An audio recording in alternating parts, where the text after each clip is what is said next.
എല്ലാവർക്കും നമസ്കാരം. ഇന്ന് നമ്മൾ റിവ്യൂ ചെയ്യുന്നത് ജെസിക്ക ജോൺസ് എന്ന മാർവലിൻ്റെ ഒരു സൂപ്പർ ഹീറോ സീരീസാണ്. ഇത് നെറ്റ്ഫ്ലിക്സിൽ 2015-16 ആദ്യമായിട്ട് എയർ ചെയ്തത്. ഇത് മാർവലിൻ്റെ ഈ നെറ്റ്ഫ്ലിക്സ് സീരീസ് ആ ഒരു കാലഘട്ടത്തിൽ 2015 to 2019 ഒക്കെ വരെ വളരെ ഫേമസ് ആയിട്ടുള്ളൊരു സെറ്റ് ഓഫ് സീരീസസ് ആയിരുന്നു. ഇതിനകത്ത് വരുന്നതാണ് മുൻപ് നമ്മൾ റിവ്യൂ ചെയ്തിട്ടുള്ള ഡെയർ ഡബിൾ സീസൺ 1. പിന്നെ ഇനി നമ്മൾ അതിൻ്റെ പല സീരീസും ആ ഒരു സെറ്റ് ഓഫ് സീരീസിലുള്ള പല സീരീസും നമ്മൾ റിവ്യൂ ചെയ്യുന്നതായിരിക്കും. അങ്ങനെയുള്ള ഇതിനകത്ത് രണ്ടാമത്തെ സീരീസാണ് ഈ ജെസിക്ക ജോൺസ്. ഇതൊരു ആക്ഷൻ സൂപ്പർ ഹീറോ സീരീസാണ്. ഇതിനകത്ത് മെയിൻ ലീഡ് ക്യാരക്ടറിൻ്റെ പേരും സീരീസിൻ്റെ പേരും സെയിം ആണ്, ജെസിക്ക ജോൺസ് എന്നാണ്. ആയിട്ട് വരുന്നത് ക്രിസ്റ്റ്യൻ റിറ്റർ എന്ന ആക്ട്രസ്സാണ്.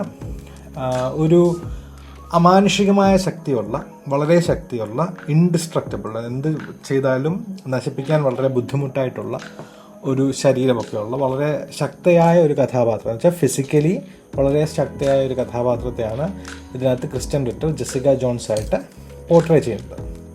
വളരെ ഒരു ക്ലീഷേ ക്യാരക്ടറും സ്റ്റോറിയൊക്കെ ആയി പോകാൻ സാധ്യതയുണ്ടായിരുന്നൊരു സീരീസാണിത്. അപ്പോൾ ഈ സീരീസിനകത്തെ കഥാപാത്രങ്ങളെ പറ്റിയൊക്കെ പറയുന്നതിന് മുൻപ് ഇതിനകത്ത് വളരെയധികം അപ്രീസിയേഷൻ കൊടുക്കേണ്ട ഒരു ആളെന്ന് പറഞ്ഞാൽ ഇതിൻ്റെ ഷോ റണ്ണറാണ്. അപ്പോൾ ഈ അമേരിക്കയിലൊക്കെ ഞാൻ മുമ്പും പറഞ്ഞിട്ടുള്ള ഒരു സീരീസ് ഉണ്ടെങ്കിൽ ആ സീരീസിന് ഡയറക്ടേഴ്സ് കാണും, പ്രൊഡ്യൂസേഴ്സ് കാണും. അപ്പോൾ ഇവരൊന്നുമല്ല ഫൈനൽ ഡിസിഷൻ എടുക്കുന്നത്. ഇപ്പോൾ ഡയറക്ടേഴ്സ് എന്ന് പറഞ്ഞാൽ ആ സീരീസിൻ്റെ ഓരോ എപ്പിസോഡും ചിലപ്പം പല ആൾക്കാരായിരിക്കും ഡയറക്റ്റ് ചെയ്യുന്നത്. അതൊരു ജോലി ചെയ്യുന്ന വ്യക്തിയായിട്ട് തന്നെയാണ് കൂട്ടുന്നത്, അല്ലാതെ അവരല്ല ഓൾ ഇൻ ഓൾ ആ ഫുൾ സീരീസിൻ്റെ. അതേപോലെ പ്രൊഡ്യൂസേഴ്സ് എന്ന് പറഞ്ഞാൽ പൈസ ഇറക്കുന്ന ഒരാൾ എന്നല്ല അവിടെ അർത്ഥം. സിനിമ പ്രൊഡ്യൂസ് ചെയ്യുക എന്ന് പറഞ്ഞാൽ ഒരു ജോലിയാണ്.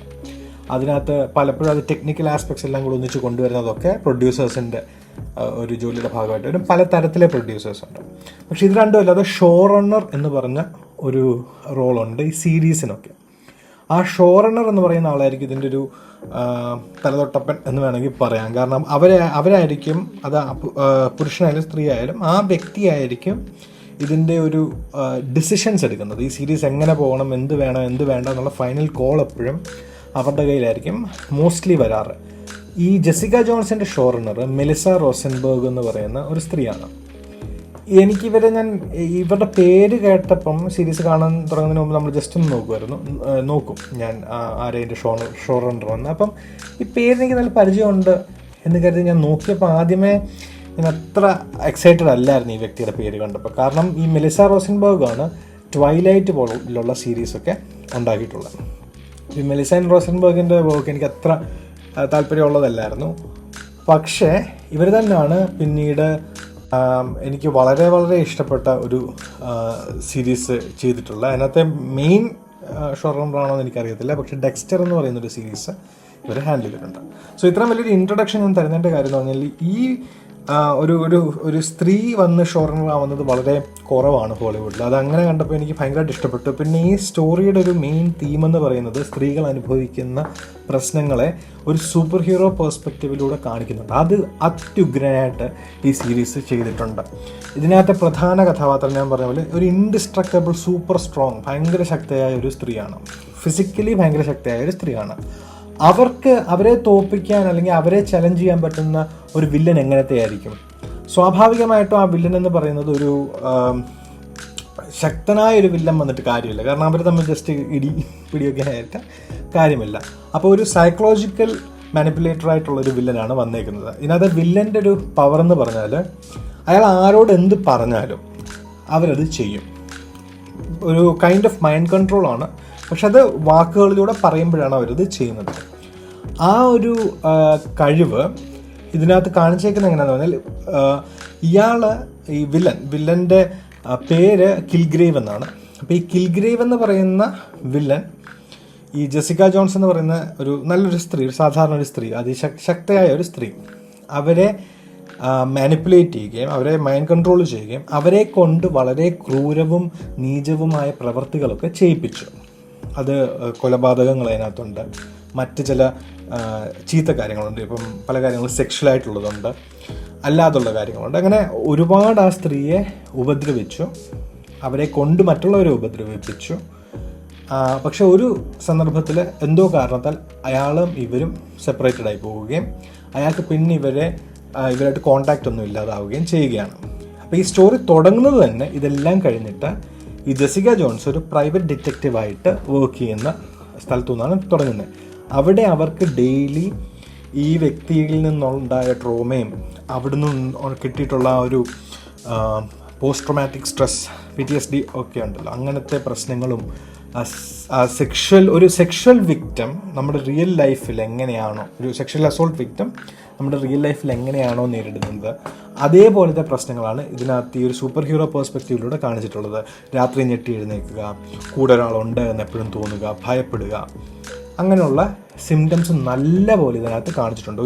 ഞാൻ പറഞ്ഞതുപോലെ ഒരു സെക്ഷൽ അസോൾട്ട് വിക്റ്റത്തിൻ്റെ സൈക്കി, അവരുടെ ചിന്താഗതി, അവരുടെ മാനസികാവസ്ഥ നല്ല വ്യക്തമായിട്ട് ഒരു സൂപ്പർ ഹീറോ ലെൻസിലൂടെ ഇത് കാണിച്ചിട്ടുണ്ട്. അതാണ് ഈ സീരീസിൻ്റെ ഏറ്റവും വലിയ ഒരു അച്ചീവ്മെൻറ്റ്. ഈ സീരീസിൻ്റെ ആദ്യത്തെ 3 എപ്പിസോഡ് എന്ന് പറഞ്ഞാൽ ഒരു രക്ഷയുമില്ല, അത്യുഗ്രൻ വെൽ മെയ്ഡ് സോൾഡ് എപ്പിസോഡ്സാണ്. ആ 3 എപ്പിസോഡ് കണ്ട് ഞാൻ വിചാരിച്ചു ഇതായിരിക്കും എൻ്റെ ഫേവറേറ്റ് മാർവൽ സീരീസ് എന്ന് ഞാൻ വിചാരിച്ചു. ഫേവറേറ്റ് മാർവൽ സീരീസ് എന്നല്ല, ആക്ച്വലി മാർവലിൻ്റെ ഏറ്റവും എനിക്കിഷ്ടമുള്ള പ്രോജക്ട്സ് ലൈക്ക് അയൺമാനോ അല്ലെങ്കിൽ ഫസ്റ്റ് അവെഞ്ചേഴ്സോ ഒക്കെ പോലത്തെ സീരീസൊക്കെ എനിക്ക് എന്തുമാത്രം ഇഷ്ടമാണോ അതുപോലെ എനിക്ക് ഇഷ്ടപ്പെടാൻ പോകുന്നൊരു സീരീസ് ആയിരിക്കും എന്നാണ് ഞാൻ വിചാരിച്ചത്. ടു ബി വെരി ഓണസ്റ്റ്, ആദ്യത്തെ 3 എപ്പിസോഡ് അതിനുള്ളതുണ്ട്. പിന്നുള്ളൊരു എപ്പിസോഡുകൾ കുറച്ചൊന്ന് ലാഗാവും, കുറച്ച് റെപ്പറ്റേറ്റീവ് ആവും. അപ്പോൾ ഇതിനകത്ത് ഒരു പ്രധാന ലക്ഷ്യം, ഇനിയും ഞാൻ പറയുന്ന കാര്യങ്ങളിൽ ചെറിയ സ്പോയിലേഴ്സ് കാണും. അപ്പോൾ സ്പോയിലേഴ്സ് കേൾക്കാൻ താല്പര്യമില്ല എങ്കിൽ നിങ്ങൾ ഇവിടം വരെ നിർത്തിയിട്ട് നിങ്ങൾ ഇത് സീരീസ് കാണാൻ ശ്രമിക്കുക. നല്ല സീരീസാണ്. പക്ഷേ ഇനി ചില പ്രശ്നങ്ങളുണ്ട്. ഒന്നാമത്തെ പ്രശ്നം ഇതിൻ്റെ പേസിംഗ് ആണ്.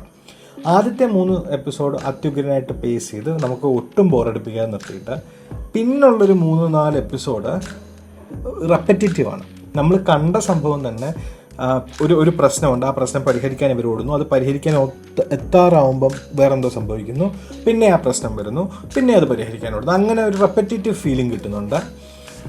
പിന്നെ ഒരു എൻഡിങ്ങിലോട്ട് വരുമ്പോഴും ഈ ഒരു പ്രശ്നം എപ്പോഴും ഉണ്ട്. ഇടയ്ക്ക് വെച്ചൊന്ന് നല്ലോണം പൊങ്ങി വരും, നല്ല ക്യാരക്ടർ സ്റ്റഡി വരും. ഈ ജെസിക്ക ജോൺസിനെ പറ്റിയുള്ള ക്യാരക്ടർ സ്റ്റഡി ഞാൻ പറഞ്ഞില്ല, ഒരു സെക്ഷൽ അസോൾട്ട് വിക്റ്റത്തിൻ്റെ ക്യാരക്ടർ സ്റ്റഡി നല്ലോണം കൊണ്ടുപോയിട്ട് അതുപോലെ പല പല ഇൻട്രസ്റ്റിംഗ് കഥാപാത്രങ്ങളുണ്ട്. അവരുടെയൊക്കെ അവരുടെ മാനസികാവസ്ഥ എങ്ങനെയാണ്, അവരെന്തുകൊണ്ട് അങ്ങനെയൊക്കെ പ്രവർത്തിക്കുന്നു എന്നുള്ളത് എക്സ്പ്ലോർ ചെയ്യുന്ന എപ്പിസോഡുകൾ നല്ല ഇമ്പ്രസീവാണ്. പക്ഷെ അതല്ലാതെ ഇതിൻ്റെ മെയിൻ പ്ലോട്ട് പോകുന്ന വഴി ഭയങ്കര ബോറിംഗ് ആണ്. അതുകൂടാതെ ഇതിൻ്റെ last ending to be honest എനിക്ക് അത്ര ഇഷ്ടപ്പെട്ടില്ല. പക്ഷേ ഇതാണൊരു ബേസിക് ഓവറോൾ ആയിട്ട് ഞാൻ ഈ സീരീസിനെ പറ്റി പറയുന്നത്. നിങ്ങൾക്ക് താല്പര്യമുണ്ട് ഇങ്ങനത്തെ ഈ കൺസെപ്റ്റ് നിങ്ങൾക്ക് എൻ്റർടൈൻ ചെയ്യാൻ താല്പര്യമുണ്ട് എങ്കിൽ ഒന്ന് കണ്ടു നോക്കാൻ ഞാൻ പറയും. പക്ഷെ അതല്ല എങ്കിൽ നിങ്ങൾ അങ്ങനെ 13 എപ്പിസോഡുണ്ട്, 13 എപ്പിസോഡ് കുത്തിരുന്ന് കാണാൻ താല്പര്യപ്പെടുന്നില്ലെങ്കിൽ ഞാനധികം റെക്കമെൻഡ് ചെയ്യില്ല. ഇനിയും പറയുന്നത് സ്പോയിലേഴ്സ് ആയിരിക്കും. അപ്പോൾ ഇനിയും നിങ്ങൾ ഇത് സ്പോയിലേഴ്സ് അറിയണ്ട എന്നുണ്ടെങ്കിൽ ഇനിയും ഇത് കേൾക്കരുത് എന്നാണ് എൻ്റെ ഒരു അഭ്യർത്ഥന. പ്രധാനമായിട്ടുള്ളതെന്ന് പറഞ്ഞാൽ ഇതിനകത്ത് ജെസിക്ക ജോൺസിൻ്റെ ക്യാരക്ടർ അടിപൊളിയായിട്ട് ഫ്ലഷ് ഔട്ട് ചെയ്തിട്ടുണ്ട് ആദ്യത്തെ 3 എപ്പിസോഡിൽ. പക്ഷെ പിന്നെ ഈ ജെസിക്ക ജോൺസ് അങ്ങോട്ടും ഇങ്ങോട്ടും തട്ടിക്കളിക്കുന്ന ഒരു ക്യാരക്ടറായിട്ട് എനിക്ക് തോന്നി. ഈ ജെസിക്ക ജോൺസിന് സെക്ഷൽ ആയിട്ടുള്ള അല്ലെങ്കിൽ പോസ്റ്റ് ട്രോമാറ്റിക് സ്ട്രെസ് ഉണ്ട് എന്നുള്ളത് നമ്മൾ എസ്റ്റാബ്ലിഷ് ചെയ്തതിന് ശേഷം പിന്നെ കാണിക്കുന്നത് ജെസിക്ക ജോൺസ് ഇത് ചെയ്ത ആളെ മറ്റൊരാളെ ഉപദ്രവിച്ചു. എന്നുവെച്ചാൽ ഈ വില്ലൻ കിൽഗ്രേവ് എന്ന് പറയുന്ന വില്ലൻ മറ്റൊരാളെ ഉപദ്രവിക്കുന്നുണ്ടെന്നും അങ്ങനെ അയാളെ കൊണ്ട് ഉപദ്രവിപ്പിക്കാതെ ആ വ്യക്തിയെ രക്ഷപ്പെടുത്തണമെന്ന് ഉള്ള ആഗ്രഹത്തോടെ പോകുന്നതാണ്. അപ്പോൾ അത് കൃത്യമായിട്ട് പറഞ്ഞാൽ ഇതിനകത്ത് ഈ ജെസിക്ക ജോൺസ് ഹോപ്പ് എന്ന് പറയുന്നൊരു കിൽഗ്രേവ് ഹോപ്പ് എന്ന് പറയുന്ന ഒരു സ്ത്രീയെ കൺട്രോൾ ചെയ്യുകയും അവരെ കൊണ്ട് അവരുടെ മാതാപിതാക്കളെ കൊല്ലുകയും, അപ്പോൾ അത് ജെസിക്ക ജോൺസിനെ ഇങ്ങനെ ടോൺ ചെയ്യാൻ വേണ്ടി ചെയ്യുന്നതാണ്, അവരെ ഒന്ന് ചൊറിയാൻ വേണ്ടി ചെയ്യുന്നതാണ്. അത് കണ്ടിട്ട് ജെസിക്ക ജോൺസ് എങ്ങനെയെങ്കിലും ഹോപ്പിനെ രക്ഷപ്പെടുത്തണമെന്ന് നോക്കി. ഈ ഹോപ്പിനെ രക്ഷപ്പെടുത്താനുള്ളൊരു വലിയൊരു ഡ്രൈവാണ് ഈ സീരീസിൻ്റെ ഒരു വലിയൊരു ഭാഗം. പക്ഷെ അവസാനം ഹോപ്പ് സ്വയം അങ്ങ് ചാവും. എന്തിനാ ചാവുന്നത്? ജെസിക്ക ജോൺസിനെ കാണിക്കാൻ മറ്റുള്ളവരെ കൊല്ലുന്നതിൽ കുഴപ്പമില്ല, ഈ കിൽഗ്രേവിനെ കൊല്ലുന്നതിൽ കുഴപ്പമില്ല, കാരണം അയാൾ കാരണം മറ്റുള്ള ഒത്തിരി പേര് മരിക്കുന്നുണ്ട് എന്നത് പ്രൂവ് ചെയ്യാൻ വേണ്ടി ഒരു near end of the series ആകുമ്പം അവർ സ്വയം ആത്മഹത്യ ചെയ്യുന്നുണ്ട്. അത് ഒരു സ്റ്റുപ്പിഡ് ബിഹേവിയറായിട്ട് എനിക്ക് തോന്നി. കാരണം എന്താണെന്ന് പറഞ്ഞാൽ throughout the series Jessica Jones ഈ കിൽഗ്രേവിനെ കൊല്ലത്തില്ല എന്നൊരു സ്റ്റാൻസ് ആയിരുന്നു എടുത്തത്. അങ്ങനെ സ്റ്റാൻസ് എടുത്തിട്ട് അത് അവരുടെ ആ സ്റ്റാൻസ് തെറ്റാണ് എന്ന് പ്രൂവ് ചെയ്യാൻ വേണ്ടിയാണ് അവസാനം ഹ്യൂപ്പ് എന്ന് പറയുന്ന ആ വ്യക്തി അങ്ങനെ ചെയ്യുന്നത്. The problem is that by that time it's too late. അത് അപ്പോഴത്തേക്കും ഒരുപാട് പേര് മരിച്ചു കഴിഞ്ഞു. എന്നിട്ട് ഇവർ ഇത്ര നാളിലും ചെയ്തത് മണ്ടത്തരമായിരുന്നു എന്നും പറഞ്ഞ് പോകുന്നത് വിശ്വസനീയവുമല്ലായിരുന്നു. അത് ജസ്റ്റ് ഈ ജെസിക്ക ജോൺസിൻ്റെ കഥാപാത്രം ഒരു മണ്ടൻ കഥാപാത്രമായിട്ട് അല്ലെങ്കിൽ മണ്ടി കഥാപാത്രമായിട്ട് നമുക്ക് തോന്നും. പിന്നെ ഇതിനകത്ത് ഒരു പ്രധാനപ്പെട്ട എനിക്ക് ഇഷ്ടപ്പെട്ടൊരു കാര്യം ഞാൻ പറയണം. അത് ഈ കിൽഗ്രേവ് എന്ന് പറയുന്ന വില്ലൻ്റെ പേഴ്സ്പെക്റ്റീവ് കാണിക്കുന്നുണ്ട്. വില്ലൻ ഒരു പക്വതയില്ലാത്തൊരു പയ്യനെ കൂട്ടാണ് പെരുമാറുന്നത്. അയാളൊരു പ്രായമുള്ള മനുഷ്യനാണ്, 40 വയസ്സുള്ള മനുഷ്യനാണ്. പക്ഷേ അയാളുടെ പെരുമാറ്റം നല്ല മാതാപിതാക്കളെ കിട്ടാഞ്ഞത് കൊണ്ട് ഒരു പക്വതയില്ലാത്ത പെരുമാറ്റമായിട്ട് ഉണ്ട്. അതുകൊണ്ട് തന്നെ അയാളിപ്പോൾ ഒരാളോട് പറയും എനിക്ക് കുറച്ച് ചായ ഉണ്ടാക്കി തരാമോ എന്ന് ചോദിച്ചാൽ അവർ ഉണ്ടാക്കി കൊടുക്കും. Whether they are okay with it or not they will do it. കാരണം ഇയാളുടെ ശക്തി അതാണല്ലോ, പറയുന്നത് എന്തോ ആൾക്കാർ ചെയ്യും. അപ്പോൾ ഇയാൾ അതിനകത്തൊരു നല്ല പോയിന്റ് ഈ സീരീസിനകത്ത് പറയുന്നത്, ഞാനൊരു കാര്യം പറഞ്ഞാൽ അത് ഞാൻ എന്നോടുള്ള സ്നേഹം കൊണ്ടോ താല്പര്യം കൊണ്ടോ അവർ ചെയ്യുന്നതാണോ അതോ ഞാൻ പറഞ്ഞ് എൻ്റെ ശക്തി കൊണ്ട് അവരിത് കേട്ട് ചെയ്യുന്നതാണെന്ന് എനിക്കറിയത്തില്ല. സോ ഞാൻ ആരോടെങ്കിലും എന്തെങ്കിലും പറഞ്ഞാൽ അത് ന്യായമായിട്ട് ചെയ്യുന്നതാണോ അതോ ഞാൻ അവരെ ഫോഴ്സ് ചെയ്ത് ചെയ്യിപ്പിക്കുന്നതാണോ എന്ന് എനിക്കറിയത്തില്ലല്ലോ എന്ന് അയാൾ ചോദിക്കുന്നുണ്ട്. അത് വളരെ അടിപൊളി ഒരു കൗണ്ടർ ആർഗ്യുമെൻ്റ് ആണ്. ഒരു മൈൻഡ് കൺട്രോളിംഗ് ആയിട്ടുള്ള ഒരു വില്ലന് അയാൾ വില്ലനല്ല എന്ന് വില്ലനാണ് എന്ന് തിരിച്ചറിയാൻ കഴിയാറില്ല. അപ്പം അയാൾക്ക് അയാൾ വില്ലനല്ല. അങ്ങനത്തെ കുറേ കാര്യങ്ങൾ ഇവർ എക്സ്പ്ലോർ ചെയ്യുന്നത് സൂപ്പറാണ്. പക്ഷേ ഇതിൻ്റെ പ്രോബ്ലം വരുന്ന ഈ 13 എപ്പിസോഡാണ്. വെറും ഒരു 6-7 മാക്സിമം ഒരു 8 എപ്പിസോഡിനുള്ള കോണ്ടന്റ് ഈ സീരീസിലുള്ളൂ. പക്ഷെ വലിച്ച് നീട്ടി 13 എപ്പിസോഡാക്കി ബോറടിപ്പിക്കും.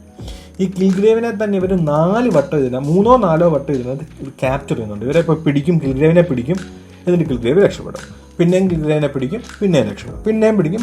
അത് ഭയങ്കര റെപ്പറ്റേറ്റീവും ബോറിങ്ങുമായിട്ട് തോന്നും. അപ്പോൾ എനിക്ക് മനസ്സിലായതേ ഇല്ല എന്തുകൊണ്ടാണ് അങ്ങനെ അവർ ചെയ്തതെന്ന്. പിന്നെ മനസ്സിലായത് ഈ നെറ്റ്ഫ്ലിക്സിന് 13 എപ്പിസോഡ് വേണമെന്നുള്ളൊരു ഡീലും എഗ്രിമെൻറ്റോ എങ്ങാണ്ടുണ്ടായിരുന്നു, അതിനുവേണ്ടി വലിച്ചു നീട്ടിയതാണ്. So that's all. ബോറിംഗ് ആണ്, ഭയങ്കര ബോറിംഗ്. ഞാൻ അവസാനം ഇപ്പോൾ കുറച്ച് സ്കിപ്പ് ചെയ്ത് തന്നെ കണ്ടു, കാരണം എനിക്ക് അതുപോലെ ബോറിംഗ് ആയി തുടങ്ങിയായിരുന്നു. പക്ഷേ ആദ്യത്തെ 3 എപ്പിസോഡ് ഒരു രക്ഷയില്ല. അതുപോലെ ആദ്യത്തെ 3 എപ്പിസോഡ് ഇല്ലാത്തൊരു കഥാപാത്രം കിൽഗ്രേവാണ്. കിൽഗ്രേവ് വരുമ്പോൾ തൊട്ടാണ് സത്യം പറഞ്ഞ ഈ സീരീസ് ബോറാവുന്നത്. പക്ഷെ അത് കിൽഗ്രേവ് കാരണമല്ല. കിൽഗ്രേവ് വരുമ്പോൾ തൊട്ടുള്ള കിൽഗ്രേവിൻ്റെ എപ്പിസോഡ് ഈ സീൻസ് എല്ലാം സൂപ്പറാണ്. കിൽഗ്രേവ് എന്ന് പറയുന്ന കഥാപാത്രത്തെ ആക്ട് ചെയ്തേക്കുന്നത് ഡേവിഡ് ടെനന്റ് എന്ന് പറഞ്ഞൊരു ആക്ടറാണ്. എൻ്റെ പൊന്നോ, എന്തൊരു അഭിനയം എന്ന് പറഞ്ഞാൽ നമുക്ക് പറഞ്ഞറിയിക്കാൻ പറ്റത്തില്ല. അത്യുഗ്രൻ അഭിനയം. ഈ ഫുൾ സീരീസിൻ്റെ ഒരു നെടുന്തൂണെന്ന് പറയുന്നത് ഡേവിഡ് ടെനന്റിൻ്റെ കിൽഗ്രേവ് കഥാപാത്രമാണ്. പക്ഷേ കിൽഗ്രേവ് വരുമ്പോൾ തൊട്ട് ബാക്കി എല്ലാ കഥാപാത്രങ്ങളും വളരെ വീക്കായി പോകും. ബാക്കി എല്ലാ സ്റ്റോറി ലൈൻസും വളരെ വീക്കായി പോകും, നല്ല ബോറിംഗ് ആവുന്നുണ്ട്. അപ്പോൾ അതാണ് ഈ സീരീസിൻ്റെ ഏറ്റവും വലിയൊരു കേസ്. പിന്നെ ഒരു പ്രധാനപ്പെട്ട കാര്യം ഇതിനകത്ത് പറയുന്നത്, ഇതിനകത്ത് മൈക്ക് കോൾട്ടർ എന്ന് പറഞ്ഞ ആക്ടർ ലൂക്ക് കേജ് എന്ന് പറയുന്നൊരു കഥാപാത്രത്തെ പോർട്രേ ചെയ്യുന്നുണ്ട്. അതൊരു സൈഡ് ക്യാരക്ടറായിട്ട് വരുന്നുണ്ട്, വലിയ ഇമ്പോർട്ടൻ്റ് അല്ല, പക്ഷേ പല ഇമ്പോർട്ടൻറ്റ് സീനിലുള്ള കഥാപാത്രമാണ്. ആ ലൂക്ക് കേജ് എന്ന് പറയുന്നത് ഈ ജെസിക്ക ജോൺസും ഡെയർ ഡെവിളും പോലെ അടുത്തൊരു സീരീസാണ്. അതിൻ്റെ റിവ്യൂ നമ്മൾ ചെയ്യുന്നതായിരിക്കും. ബട്ട് ബേസിക്കലി ഇതാണ് ജെസിക്ക ജോൺസിൻ്റെ ഒരു ഔട്ട്ലൈൻ. ഇത്ര ഞാൻ പറഞ്ഞു നിർത്തുന്നത്. ഇത് ഞാൻ വിചാരിച്ചതിനേക്കാളും ഒത്തിരി ലെങ്തി ആയിട്ടുള്ള റിവ്യൂ ആയിപ്പോയി. പക്ഷേ still it's a good series if you have the patience for clutter. ഇങ്ങനെ ഇടയ്ക്ക് ചുമ്മാ കുത്തിക്കയറ്റി കുറേ വലിച്ചു നീട്ടിയ സീരീസൊക്കെ ഇഷ്ടമുള്ളവർക്ക് ഇഷ്ടപ്പെടും. കോർ ഐഡിയ ഒരു രക്ഷയില്ല, സൂപ്പറാണ്, അത്യുഗ്രൻ. അത് എന്തൊക്കെ പറഞ്ഞാലും എനിക്കങ്ങ് ഭയങ്കരമായിട്ട് ഇഷ്ടപ്പെട്ടു. സോ ഇത്രയാണ് ബേസിക്കലി ഈ സീരീസിനെ പറ്റി എനിക്ക് പറയാനുള്ളത്. എന്തായാലും ഇത് കേട്ടതിന് ഒത്തിരി സന്തോഷം. ഇനിയുള്ള വീഡിയോസും കാണും കേൾക്കുമെന്ന് വിശ്വസിക്കുന്നു. എല്ലാവർക്കും നന്ദി, നമസ്കാരം.